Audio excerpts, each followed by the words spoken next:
नमस्कार।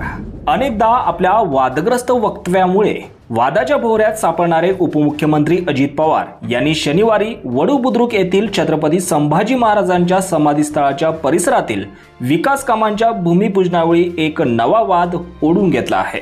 यावेळी झालेल्या सभेत भाषण करताना अजित पवार यांनी एक घोड चूक केली आहे।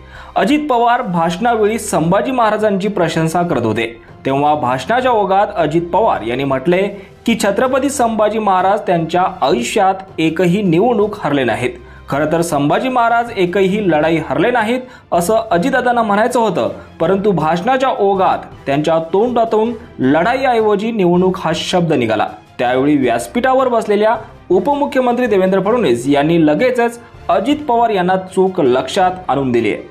त्याचबरोबर महाराजांनी आपल्या स्वतःच्या आयुष्यात एक देखील निवडणूक ते हरले नाही अशा प्रकारचा इतिहास त्याच्यामध्ये आहे आणि त्यांचं स्मारक आज वडू आणि तुळापूरला होतं, प्रेरणादायी राहील।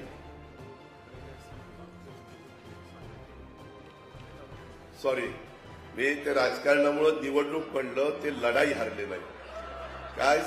दरम्यान देवेंद्र फडणवीस यांनी भाषणातील चूक लक्षात आणून दिल्याबद्दल अजित पवारांनी देखील फडणवीसांचे आभारही मानले। तसेच पुढे काही चुका झाल्या तर अशाच प्रकारे आमच्या लक्षात आणून द्या असं अजित पवार यांनी म्हटलंय। असं काही झालं की लगेच तिथल्या तिथं लक्षात आणून देतात। धन्यवाद देवेंद्रजी, असंच नेहमी अशा गोष्टी लक्षात आणून द्या।